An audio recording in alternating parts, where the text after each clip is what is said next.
Hello and welcome to the Inside Blitz. And this week is a very special edition because we have an expert in the field of the NFL draft.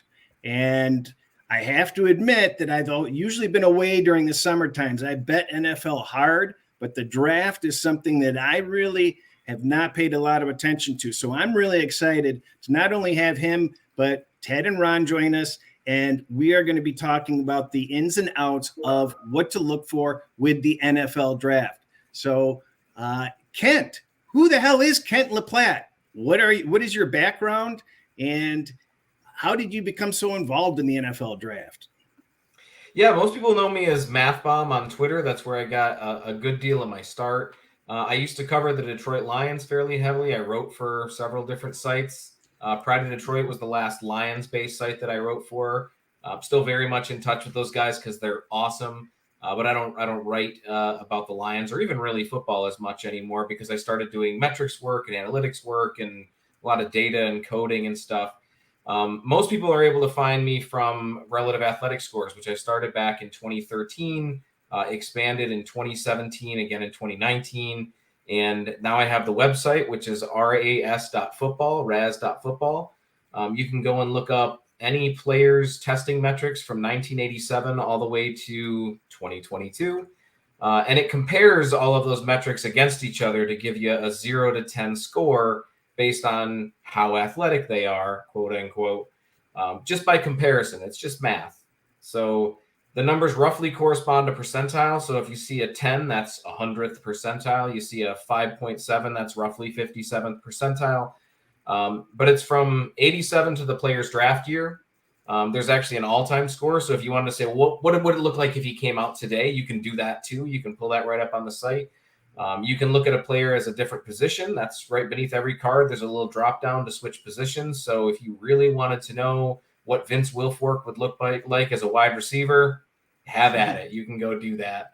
And now this year we've added a compare tool so that you can compare two players to each other side by side all time and see how their scores would relate to each other.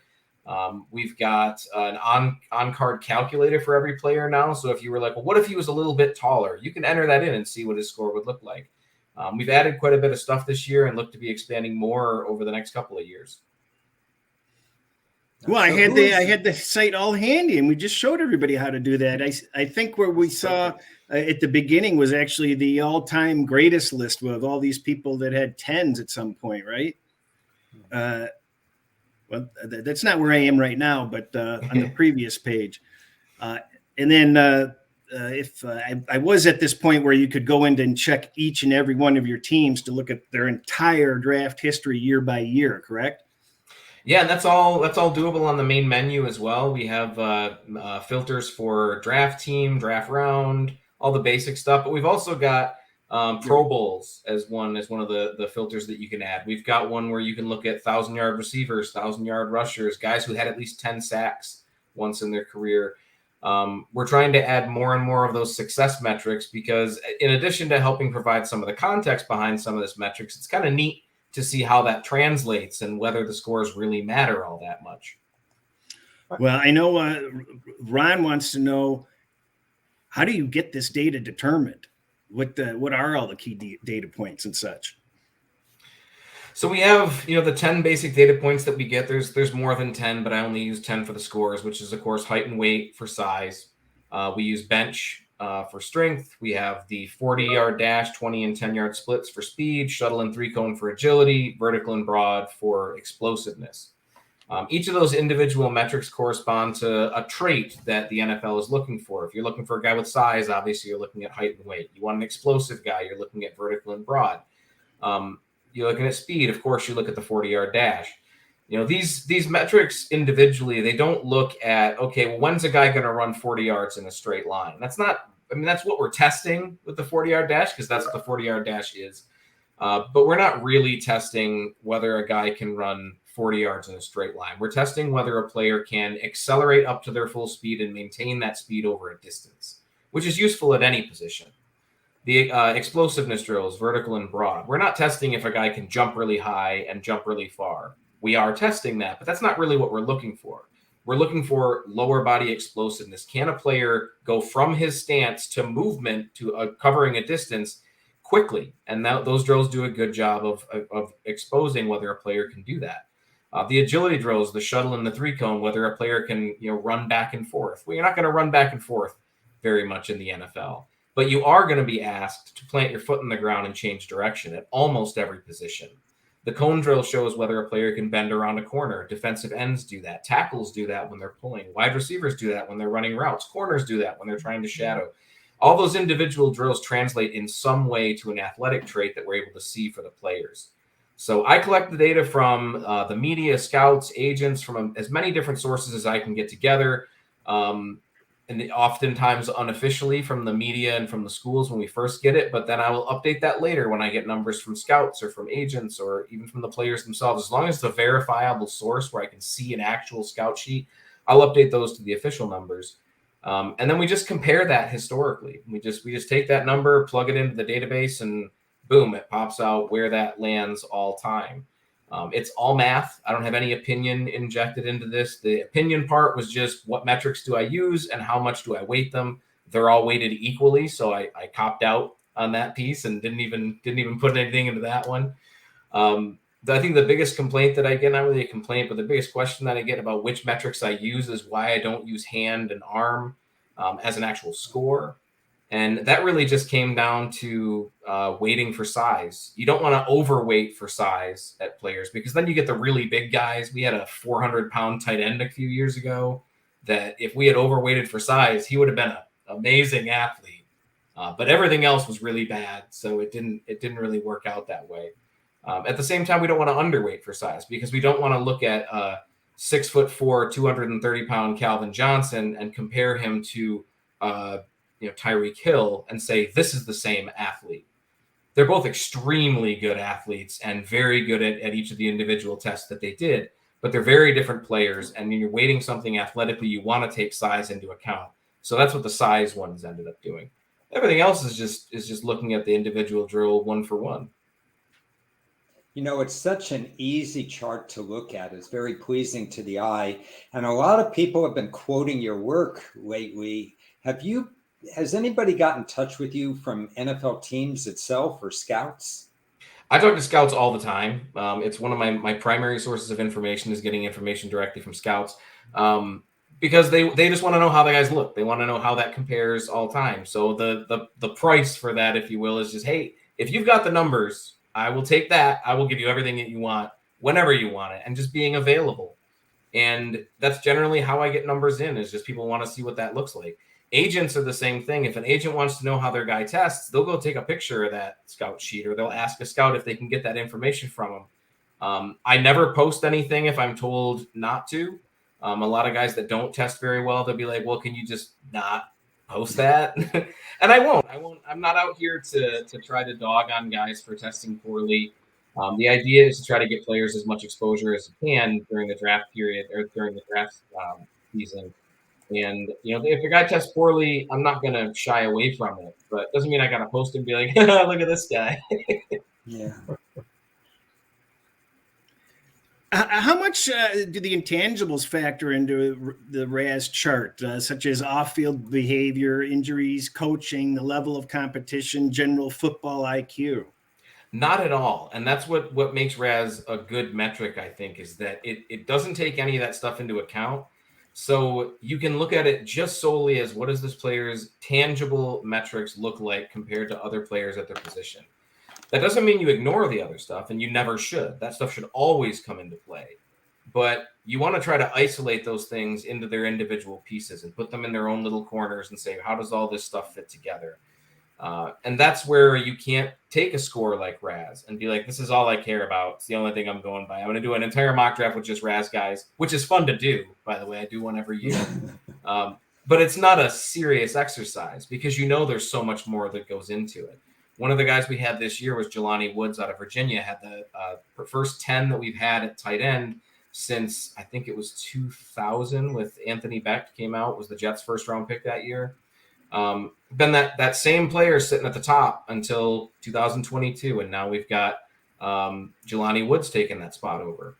But that doesn't mean that Jelani Woods should be your first tight end on the board. He's a very good player. There's lots of stuff to like about him. But you shouldn't just be like, well, he's tight end 1 now. He's the best player in this draft because he tested better than everybody else. There's more to it. There's injury history. There's what they do on tape, what they're asked to do offensively, the off-field stuff, how their workouts are going with the team, how devoted are they to doing workouts and things like that. All that stuff is stuff you can't show on a chart like this. I'm curious, real quick, curious about the consistency of the success ratio over the years. And if you look at like how many guys that are reaching a 10 are actually even close to being that successful after being drafted. Yeah, and this is where we get into paying attention to percentages. So you're looking at betting, how percentages work. And you're never going to look at, okay, does a higher score, is there some linear thing that says if I have a 7, I should expect to get this level of success. If I'm an 8, I should get this level. If I'm a 9, I should get this level. It doesn't really work like that. You're kind of looking at thresholds for success and what a player can hit, what range that they're in to figure out whether or not they're going to be successful. And you tend to find those trends when you start looking into each of the individual success metrics. I have it broken down by 1,000-yard receivers and 1,000-yard rushers on the site. And you can see that generally the most athletic guys are the guys that find success. That doesn't mean that you should look at it just that higher testing means higher chances for success. And that's all there is to it. Opportunity is still king when it comes to skill positions. So if a guy gets drafted in the 7th round, but he tested really well, that means maybe you should give him more opportunities. But if he never gets those opportunities, he's probably never going to do anything in the NFL because for whatever reason, he can't get on the field. He's not going to be able to show off how explosive and fast he is if he can't catch or if he only knows 2 routes, The same thing is true in the other way. If you're able to do those things and you're able to get on the field, you can buck those trends. And we end up with a ton of guys that don't score all that well, but do still find success in the NFL. Yeah. Is there a position, by the way, that stands out more than others when it comes to consistency of, hey, there are a lot more of these guys that are 9 and 10s are definitely being successful at the next level? Yeah, ironically, the top pass rusher, guy that has the 10 right now, was a 7th round pick for the Chiefs some years ago named Bryant Johnston. And he didn't do anything really in the NFL. But the list of guys after him, you have Mario Williams, Kyle Van Den Bosch, Myles Garrett. You have just a long list of all these guys that dominated their position for years and years and years. And it's funny that the guy at the top doesn't have that same success because everybody after him did. But you see it in almost every position where the guys that are up near that top have done really well. Somebody on TikTok had posted who the 10s were recently for RAS. And I was surprised by how many of them were like successful players because I don't really pay attention to that. I'm more paying attention to getting the metrics loaded and showing them and displaying it in a meaningful way. But you have Calvin Johnson at 10, one of the most athletic players ever. Calvin Johnson's worst metric was a 97th percentile test. That was his worst. I mentioned Bryant Johnston. Cam Newton was the 10 for quarterback, which shouldn't really surprise anybody. Brandon Brooks was the 10 for guard, and he was a successful guard for a decade before he retired. Byron Jones was the 10 for corner, just got unseated this year, but Byron Jones has been fairly successful in the NFL. Creed Humphrey was drafted last year, but was immediately one of the best centers in the NFL. You've got a pretty good list of people, especially recently, who tested at that really top tier level and then immediately found success. Thank you for mentioning Creed Humphrey, because I was stunned that he went so low in the draft that teams passed him up, Pittsburgh and others, that he lasted till the very end of the 2nd round, I believe, because I study a lot of tape. And I'm watching these players and I'm looking at their strengths and their weaknesses. And then when I see the scores that you put out, Chris had a design there for the tight end. I think his name is Weidenmeyer, the Texas A&M guy who scored a 1. Fascinating, because I was dropping him before I ever saw anything on that because of his off-field areas, his work ethic, his drops, which you can't really measure in your score. I take it the drops. But his attention to detail was so low that I was wondering what his athletic profile would look like. And then when I saw this, I said, wow, everybody's going to drop him now. Yeah. And some of it isn't even just that they're not athletic. Sometimes it's just they didn't bother to train, which is where you get that those work ethic concerns. Vontaze Burfict very famously had one of the worst combines ever in every way, not just testing, in interviews. Everything was bad at Vontaze Burfict's combine. But I don't think Vontaze Burfict was unathletic. I just think he didn't bother to run the 40. My theory is that was the first time he'd ever ran a 40. He just saw how the other guys did it, and he was like, well, I guess I'll give that a try. It's a learned skill, but it really does show some of that work ethic when guys take the time to do those tests, to try to do their best at them, to show that they have those abilities, because the rest of that's just physical ability taking over.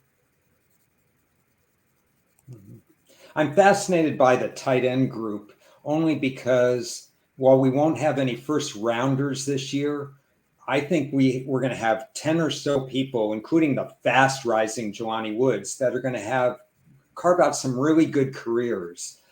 One of the guys on there that is an enigma now that you have him was Isaiah Likely, who scored under a 5 in his relative athletic score. But on the field, he was open all the time. He had smooth hands for the catch. He's in my top 3 or 4. There he is.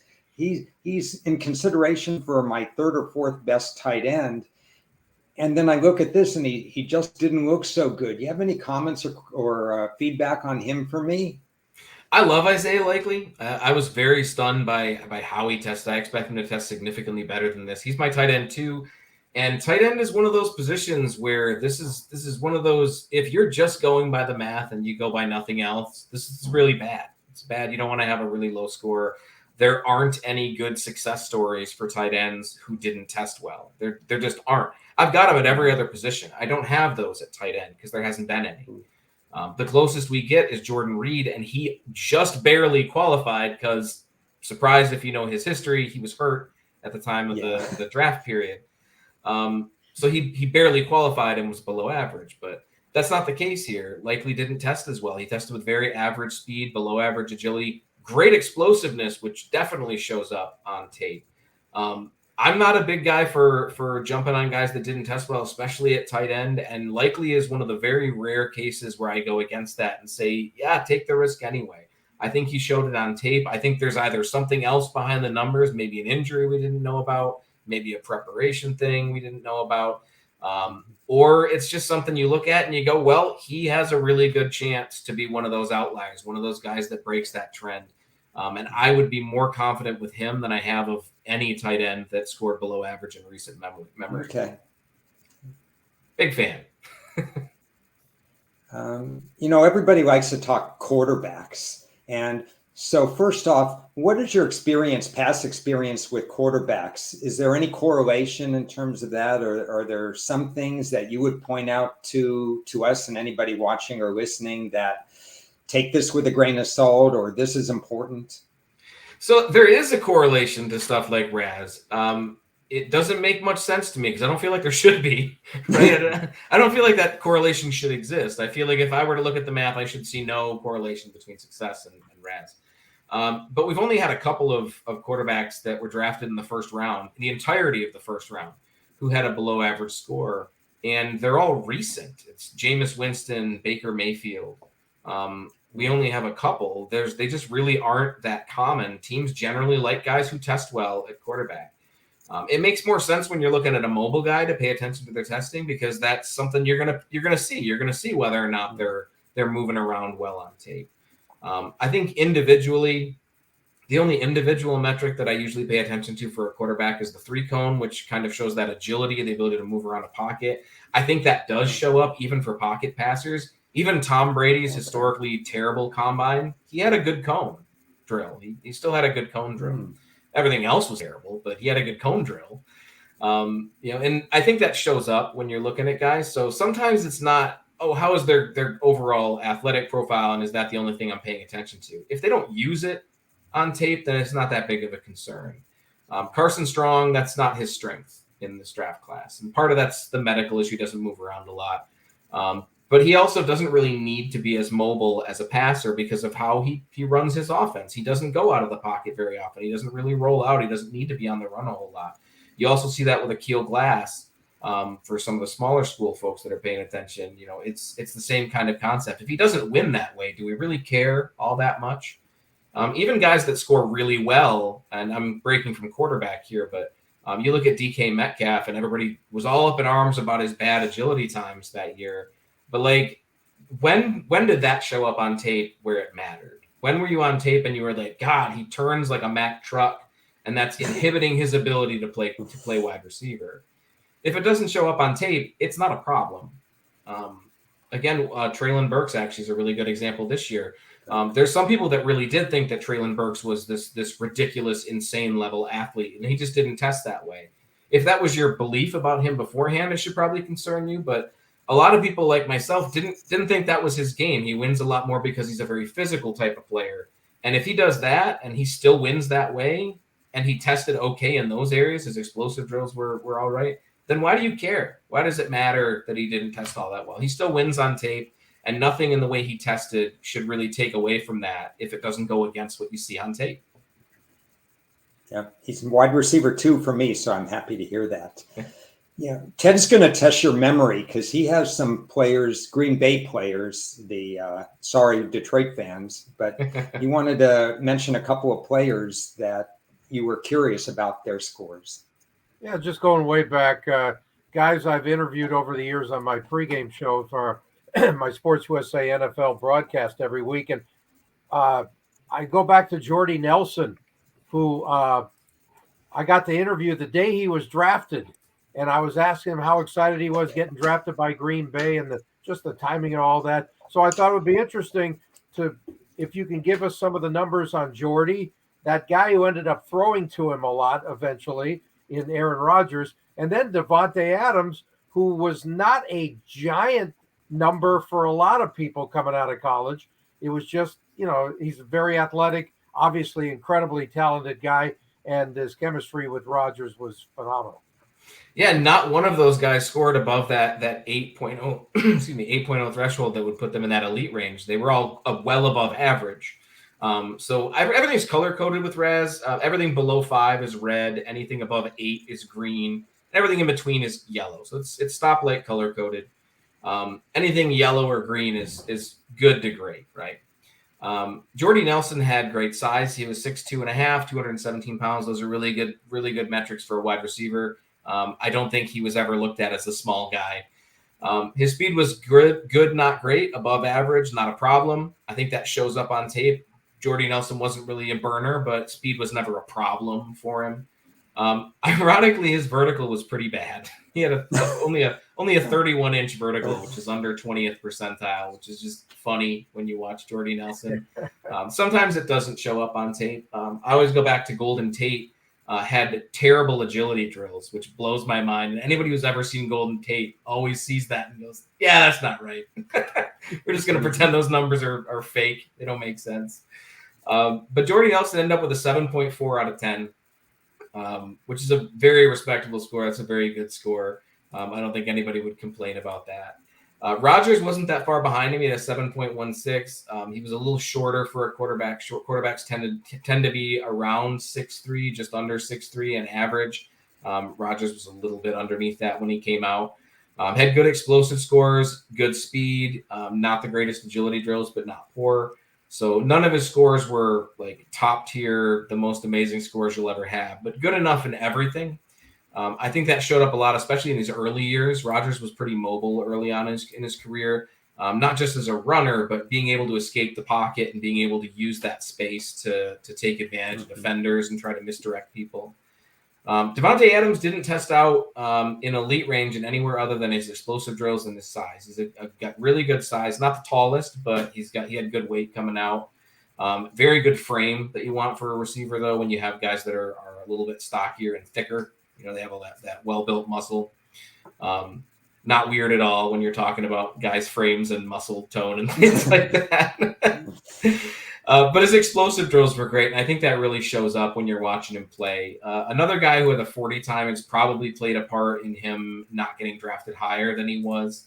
I think there was, if I remember, there was something about drops too when he was drafted. But I know that his speed was a concern when he came out, and that's part of why he wasn't drafted earlier than he was. He ended up with a 6.54 out of 10, well above average, not quite in that elite range, almost exactly halfway between average and elite. It took him a couple of years to get going, but I mean, one of the best receivers in the NFL for a couple of years running now. Hopefully he keeps that going, except for the 2 times a year that he's facing that Detroit team. So what do you take from that, though? So, for example, with Devonte, the fact that he was well below elite and he becomes elite, do you take anything from that at all, or he's just an outlier, or how do you see it? Outlier to me is a person that just didn't test well. We have guys like Jarvis Landry that tested with a 0.27 out of 10, which is about as far out there as you can get in terms of being an outlier. Jeez. Guys like Devonte don't really appear to me to be an outlier, because I tend to look at things, as I mentioned before, by thresholds, right? Can a guy play? And it's the same thing with athletic testing. You're looking for, is he in such an extreme that I don't think anything else really matters? We looked at Jalen Weidermeyer earlier at tight end. That's an extreme bad testing. That's the kind of testing you look at and you go, wow, that's worrisome, right? Yeah. Nothing about Devonte Adams really screamed worrisome to me, because, again, it's about where they win. He wasn't a burner, so the fact that he wasn't, a speedster doesn't surprise me. It's not a ding to me as a player evaluation, because I'm not looking for a burner. So if he doesn't test with great speed, I don't care. If he was a crazy burner in college where he ran all these 9s and constantly outran folks, and then he tested and ran a 4.56, I might be able to well, that's level of competition. The players he was going against, who was he facing at the time? You start asking all those questions. What am I missing as an evaluator that would make me look at the tape and be like, why is he winning there? Does that project to the NFL? But that's not how he won. That's not how he won in college. But I did use the term outlier, because meaning he was not projected as being elite, but he became extremely elite.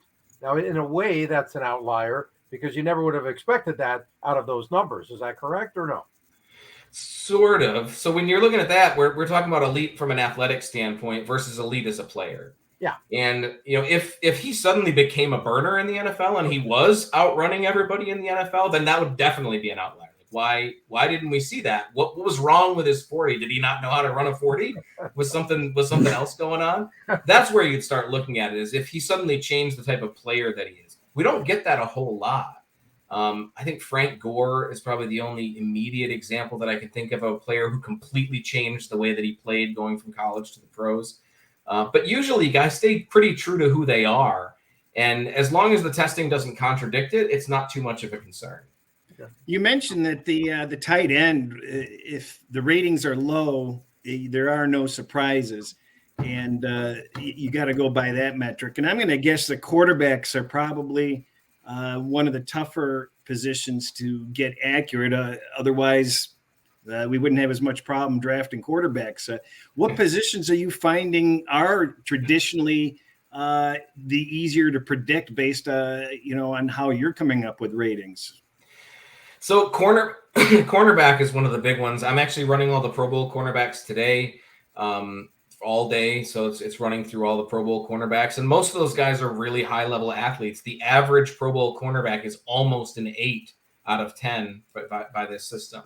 So they tend to be really good athletes, and the guys that are poor athletes tend to go later in the draft, so they don't get as many opportunities, and they don't tend to have as much success in the NFL. There are a few examples of guys that did, but they were drafted in the 4th, 5th. I think the only guys I had for today were in the 4th round, the 5th round, or undrafted entirely. So they don't tend to do well if they don't test well. And the guys that test the best tend to do the best. So we usually see trends in positions like that.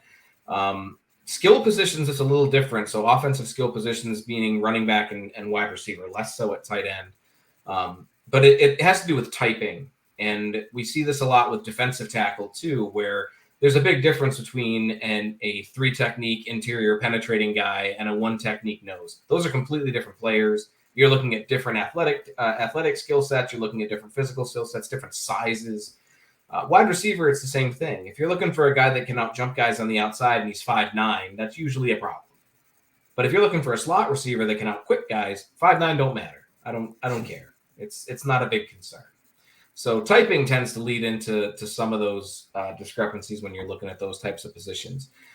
Center is the biggest conundrum for me, and I've talked to a bunch of NFL offensive linemen about why testing doesn't seem to matter as much for centers as it does for any positions. It's the lowest correlation success, lower than quarterback.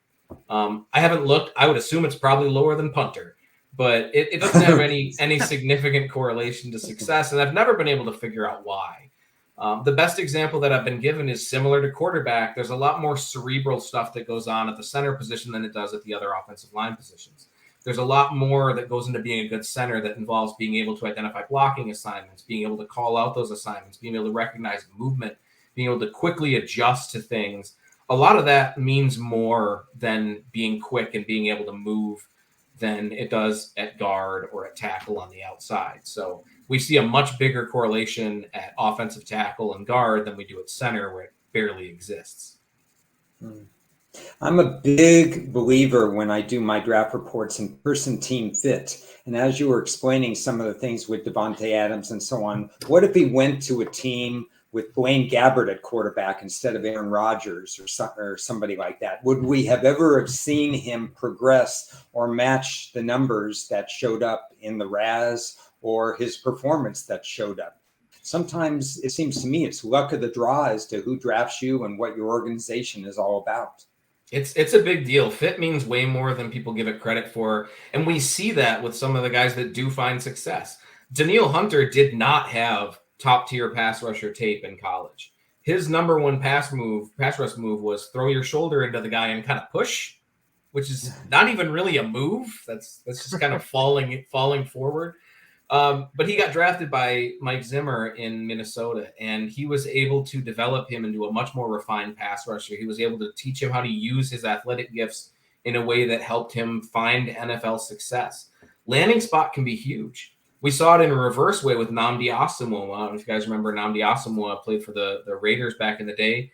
One of the best cornerbacks in the NFL. There was discussions almost every year about whether it was him or Darrelle Revis that was the best corner in the NFL.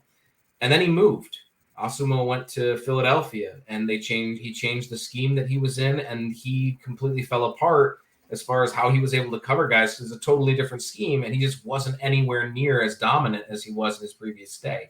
So we see that all the time. It's immensely important to land with the right team, with the right coaching staff. And that's also why you can't completely write a guy off if he struggles a bit with the first team that he's with and then gets traded somewhere else. Sometimes they're just not a great scheme fit. Yeah, it's interesting. I've been using life is timing my whole life. That's what it's timing and fit for everything, and not just the NFL. Where you work, who your friends are, what you do every day. It's all about timing and fit. And if you're in the wrong fit, you need to change your fit. That's all. Speaking of timing and fit, how many quarterbacks are going to go in this first round? What do you guys say? 4. Probably 4. I think 4. I don't have a good reason for it. I just think that there's thirsty enough teams that will probably end up with 4. Depending on which order you have them in. And we're this close to the draft, and we still don't have a very definitive QB 1, 2, 3, 4 ranking that we can really rely on. I feel like we're probably going to get the most athletic guys in round 1, which is not because that's what you're looking for in a quarterback, just because those best guys tend to be. The league's been trending that way. So you want your Malik Willises, who didn't test, unfortunately. They robbed me of a Malik Willis score. Kenny Pickett tested really well. I don't think people expected him to test out as well as he did. He skipped the cone drill, again, robbing me of a high score that I really wanted because he probably would have done great at that. I think Desmond Ritter comes in. He's one of the most athletic quarterbacks in the class. I think he still is the most athletic quarterback in the class. One of the top 2, I think, was Desmond Ritter. And he's been gaining a little bit of momentum towards the end. And then probably Sam Howell, I think, might be one of the other ones. Matt Corral could potentially be if the injury stuff checks out. I think teams are thirsty enough that they're going to pick quarterbacks, and I'm very anti day 2 quarterback. The math is really bad on the day 2 quarterback, so I tend to not want one on day 2, and I don't think anybody should draft one day 2. But again, I'm greedy. I want to go math whenever I can. Do you have any thoughts on? As a Lions fan, you don't want us to take Malik, do you? I would not. He's not my choice at number 2. I've got a very defined 1, 2, 3, 4. And when you're picking at 2, you kind of only have 2, right? You don't really need to go beyond 2. You're just kind of okay with 3 and 4. He's my 5, so I'd be okay with him from a conceptual standpoint. But there's 4 guys I would take over him. Not to pick on Malik, but his example of a guy who doesn't give you numbers, does that affect you in a different way? I'm sure everyone is an individual story, but do you just say, hey, I don't have any numbers on this guy, and the reasons are blah, blah, blah, and now I don't trust him because of that? Does that come into play? It comes into play in that I'm greedy. I want everybody to test, and I wish that we got the numbers on everybody, but I completely understand as a person who evaluates players that sometimes they don't need to. I don't really need Malik Willis to test for me to know that he's pretty fast. Is he going to run in the 4.4s? I've seen people say 4.3s for him. I don't think he ever would have tested that. I think he would have been in the mid to high 4.5s, maybe low 4.6s. That's very fast for a quarterback. I'm fine with that. Yeah. Did I need to see it? Me personally, yes. But do I need to see it as an evaluator? Not really. I know he was going to run fast. Lamar Jackson didn't run. We didn't need him to. Kyler Murray didn't run. We didn't need him to. Some of these guys don't run because there's no reason for them to do it. And it's not isolated to quarterbacks. Chase Young did it at pass rusher. We've seen guys. Evan Neal did it this year. It skipped out on a lot of testing. Sometimes you just don't need to see that testing to know that you're still looking at a great athlete, or at the very least, a guy who wins in enough consistent ways that you don't need to be concerned about that athletic talent. Yeah, but what about an individual category where you're thinking, now he's hiding something from us, right? So all I can do is contextualize the metrics. So when I post the stuff that I post, when I put the numbers in the database, I can only go by the data that I have. So if a guy doesn't test, you can make those assumptions yourself and say, yeah, I don't think he would have tested well there. And that's part of why we added, I added an intern this year who was able to code all this stuff. His name's Eric. He's fantastic. But he added that on-card calculator. So if you had a guy like George Karlaftis who didn't run the cone drill, and you were like, well, yeah, he didn't run it because I expected he would test poorly. You can go look at what his score would have been for whatever score you think he might have gotten, and you can formulate whatever opinion you have on his athletic ability from that. I don't make that jump myself. I don't put that decision in the hands, because that's making a negative assumption about a player based on a lack of evidence, not evidence that you have, but a lack of it. Sometimes guys don't test because the timing doesn't work out. Sometimes they're at a different point in their workout and they're just not feeling it. That's part of why every running back at the combine skipped the agility drills this year, because they timed them poorly and they were all winded from running the on-field drills and doing all that stuff, so they didn't want to do it. Most players skipped the bench this year at the combine because how they scheduled it. Who is your Mach 5 currently? My top 5? Yeah. I have Kayvon Thibodeau, Aiden Hutchinson, Kyle Hamilton is 3 for me. Ahmad Gardner, I don't want the Lions to draft Ahmad Gardner because I think that pass rush is a much more important need, but he's that good that I would consider that a win. And then Malik Willis would be 5 for me. I wouldn't have a quarterback in my top 10 if I was drafting for a generic amorphous team with universal needs. But I think the Lions' needs line up with those types of players. Ron, what do you study? Yeah, go ahead.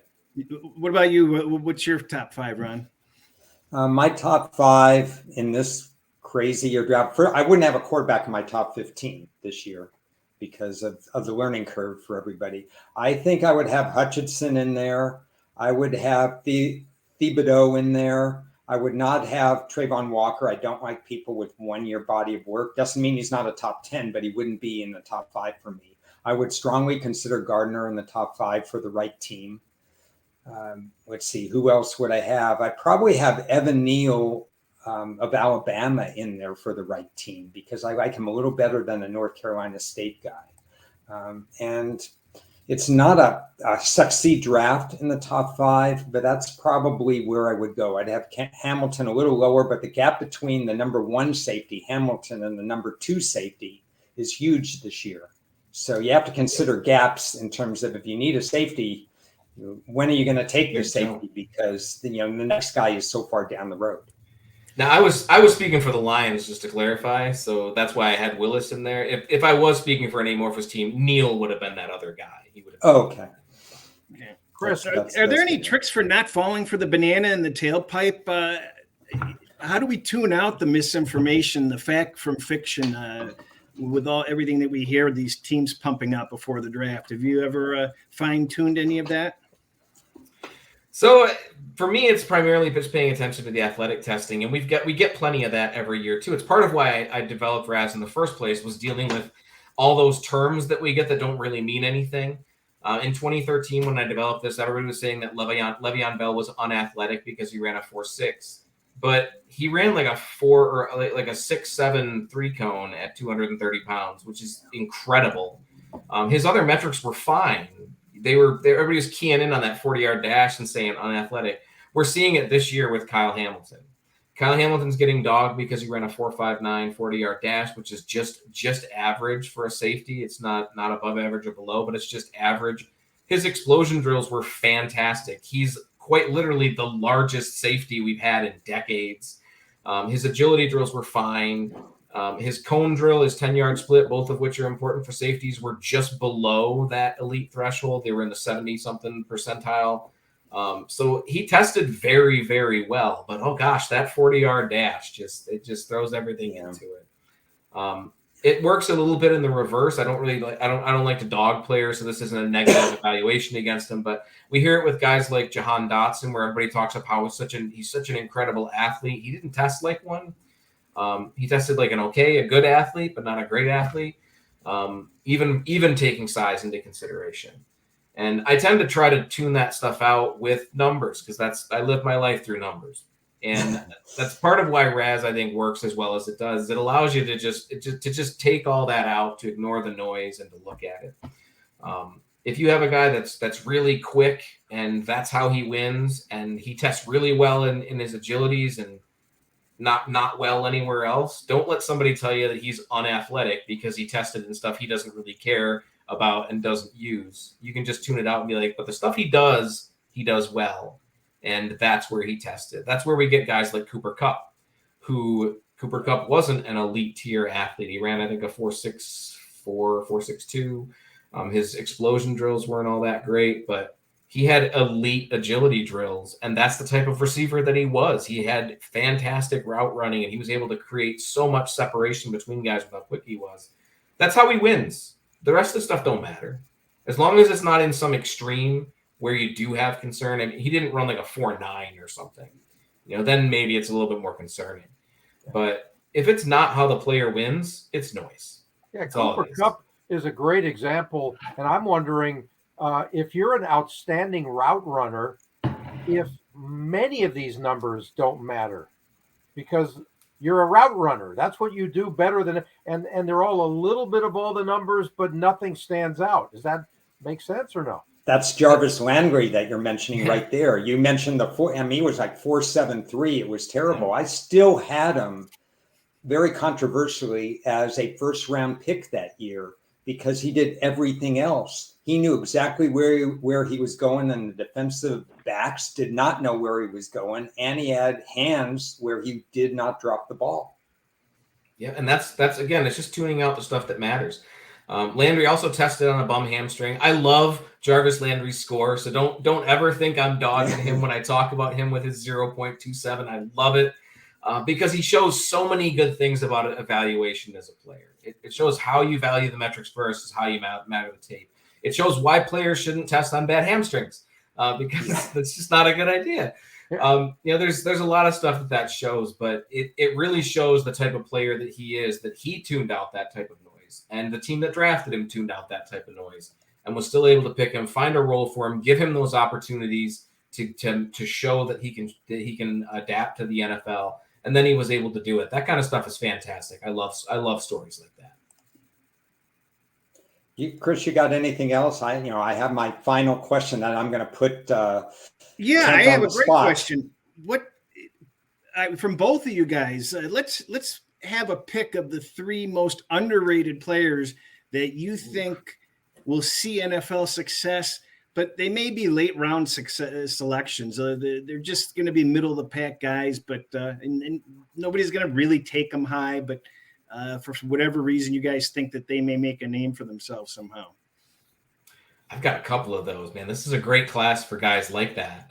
Tyler Allgear and I know I always pronounce his name wrong, but out of BYU, is the running back out of there. He didn't test out in elite range. He tested out pretty good. It was like a 7-something for RAS. But his actual profile, his physical profile, matches the profile of guys that we know have had NFL success. And he's that type of runner. Your guys like David Montgomery, CJ Anderson. Tested very, very similar to those types of guys. He moves like them. He plays like them. You have a blueprint for how to use this guy coming into the NFL. And he's generally projected in the mid-rounds. I think that's where he goes. I think he finds an immediate role in an NFL backfield and finds at least decent success in the NFL quite quickly. Veron McKinley is the safety out of Oregon. Didn't test very well. I didn't expect him to test like elite range, but he tested below average by a good margin. And I still think he's a good player. I think he shows enough ball skills on tape, enough understanding of routes and where players are going to be. I think his football intelligence is very high. And I think that that's translatable to an NFL football field because you have guys like that all over the place. I posted safeties yesterday. There's plenty of guys that play in a similar vein as somebody like Veron McKinley. I mentioned Treylon Burks not having the greatest scores ever. And some people being surprised by that. I think that hurt his value to the point he's going to land with the perfect type of team that knows how to use his athletic skill set. I'm not a huge Treylon Burks guy. I never have been, even before he tested at the combine. But I understood, in my opinion, I understand how he wins. And he tested just like that. And some team is going to use him just like that at the end of the first round, beginning of the second round. And I think he's going to be a very effective pro at the worst. I know it's kind of hard to look at a guy like Treylon Burks who's going to go end of the first, beginning of the second and think he's underrated. I think that his testing and his draft prospect has made him an underrated prospect in this class. Mm-hmm. And I think that he does well when he gets to the pros. Ron, you got a couple of sure things in the middle of nowhere?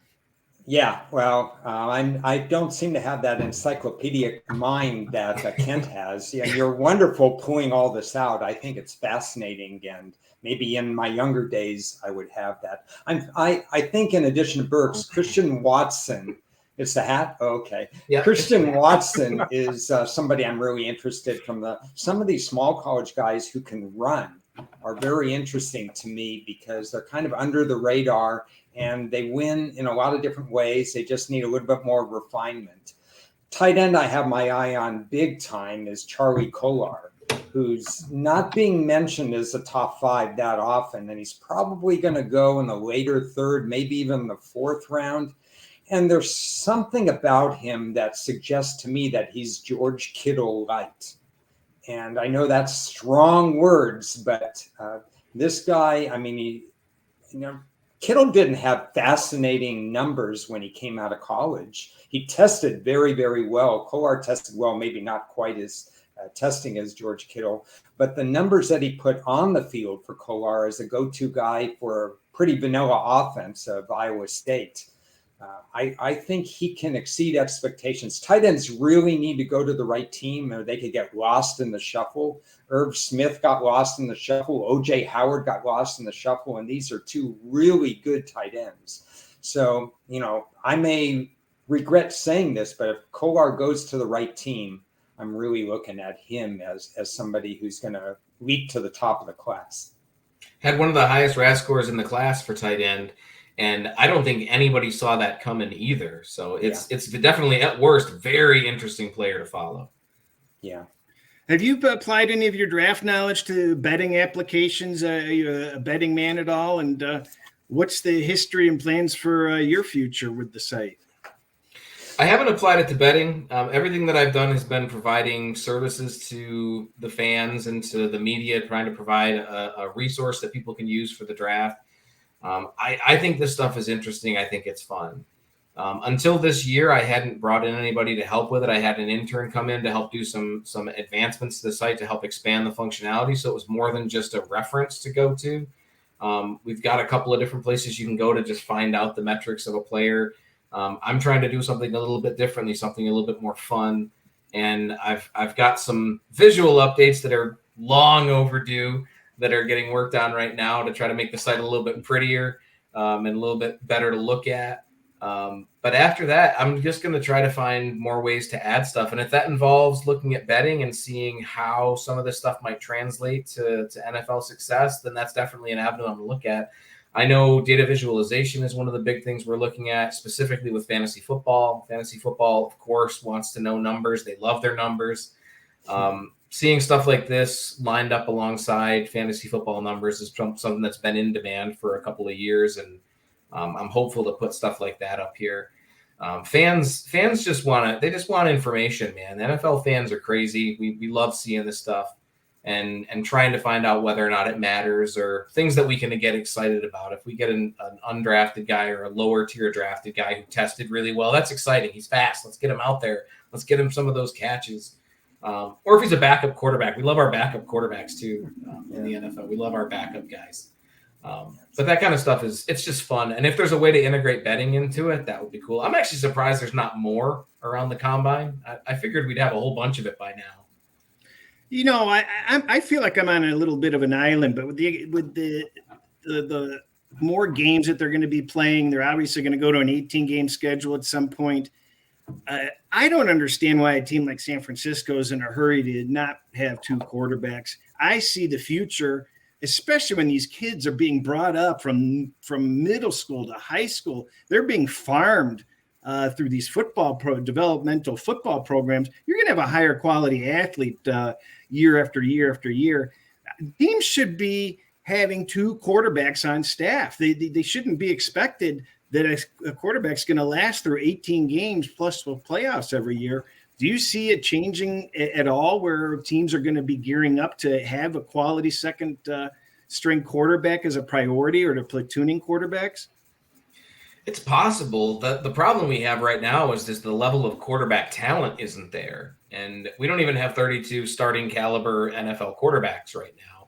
And we won't after this draft either. Even if a bunch of them hit, we still won't because there's just that much of a dearth of talent at the moment.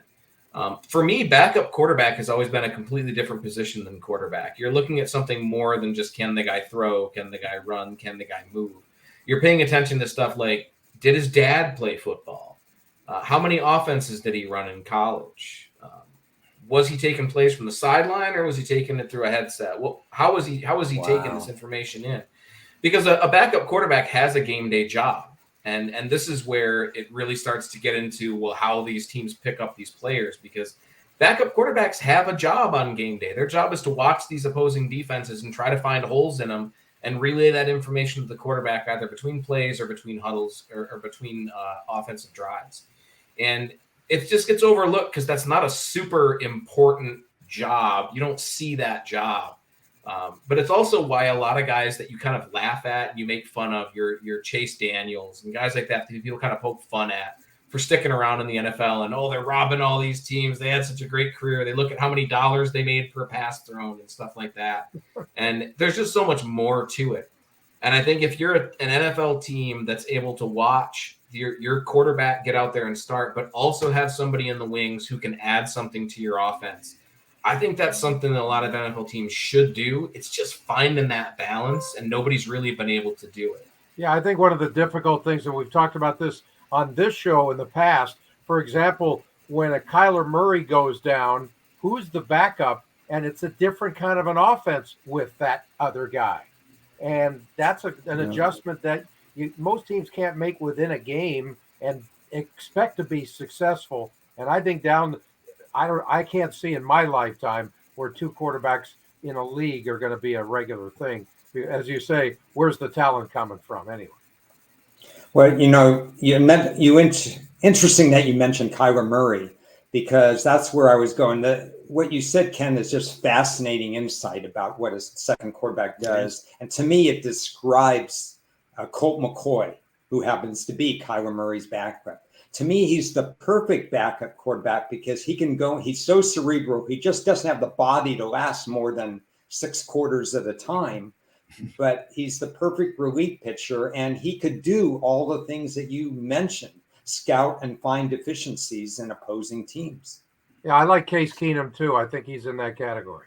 Mhm. Yeah, and Cooper Rush, when he was playing, Kellen Moore was the same thing. These guys that come in, it's not the same traits, and that's why we have some years where people look at the quarterback class and they're like, oh, this quarterback class is really poor, and then you get like 15 of them drafted. That's why those guys get picked up. It's not because they're amazing passers that guys are going to see out there. It's because an NFL team isn't just looking for that. They're also looking for guys that can provide value on game day. And it may not be a huge value. Fullbacks don't provide huge value for most teams, but it is a value. It's something that they offer. Yep. And Fascinating. teams want any leg up that they can get. Ron, what was your last question? Okay, here we go. Ted and I are going to sit back and laugh and critique you guys now as Detroit Lion people. But okay, Chris is the fan that wants to see Detroit get better. Kent, you're the GM. You have picks 2, 32, and 34. I have needs listed. I my publication's out there and so on. What are you doing with those 3 picks, Mr. GM? I'm going pass rusher with pick number 1. My number 1 and number 2 player are both pass rushers. And I don't think you can go wrong with either Kayvon Thibodeau or Aiden Hutchinson. I think there's a very low chance of failure for both of those players. People can talk about the attitude for Thibodeau. They can talk about, Hutchinson's this safe pick. There's not a lot of upside there. I think both of those are garbage arguments, frankly. I think that's the best pick that you can make at that position is taking a pass rusher. Pick 32, I'm going wide receiver. I mentioned Treylon Burks. He's not my favorite player, but I would totally see that, and I could see how a smart offensive mind could implement him. Lions have Ben Johnson as their offensive coordinator because they moved on from their offensive coordinator last year. They started to improve things last year. At the end of the season, they changed up their offense. I think that they've shown that they can be creative, and they have Antoine Randall L. In their coaching staff who knows how to use a player who has that versatility. He knows how to use those types of guys. I think that would be an interesting pick there. If not, you've still got guys like Jahan Dotson, who has all that speed. If Chris Olave happens to fall, or Garrett Wilson, or one of those other guys happens to fall that far, you've got an option for a guy that can add some kind of dynamic piece to your offense to try to boost that offense back up. Pick 32 is going to be a safety, or pick 34 rather is going to be a safety. You could interchange either 32 or 34. They're 2 picks apart.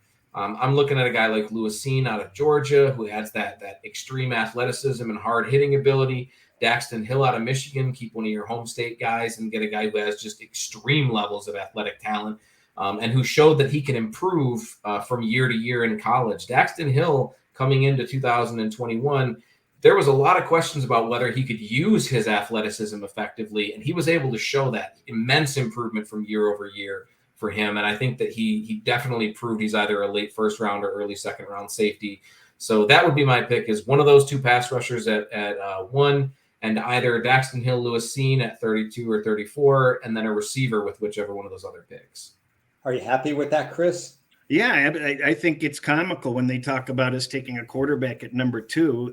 I think Goff had some of the best stats in the league after they had their bye last year until he got dinged up. I think he loves it there. There's no pressure on him. The whole aura, the whole atmosphere there is entirely different, and I think he has the chance to do adequately well. So I don't think quarterback is your high priority when you had the defense like we had and nobody to throw the ball to either. So I agree 100%. I think it's just a shame that the top 2 or 3 or 4 teams don't have the same draft capital that they would have in previous years. There's nobody, begging for those picks where we could have in a different year, we could have traded down a little bit and picked up more picks. But unfortunately, I don't think that's the case this year for any of the teams at the top. Yeah, I think we need to do it. I think we need to do a show what it's like to be a lifelong Detroit Lions fan. and the over-under on turning gray is 16.5. We had Billy Sims, Barry Sanders, once in a lifetime, Barry Sanders. I had a jersey delivered to the house, and my wife's been wearing it, and I had her watch Barry Sanders highlights films, and one of them was like the top 50 plays. And when you're in the 20s, you know, I mentioned to her, we're not even in the top 10 yet. Look at that. So, Matt, Kent, I really appreciate you joining us again. You can find him on Twitter at mathbomb. And at RAS.Football. And we hope to stay in touch with you. And we really appreciate you joining us this week. Yeah, I appreciate it. It was a lot of fun. I'm glad you guys had me on. Absolutely. Yeah, thanks for joining us. You're a wealth of information, and you're hired as GM. I wouldn't be able to write anything funny like Ted's read all these years about the Lions. I love all three of your picks. Yeah, I agree. All right. Until next time, thanks for joining us.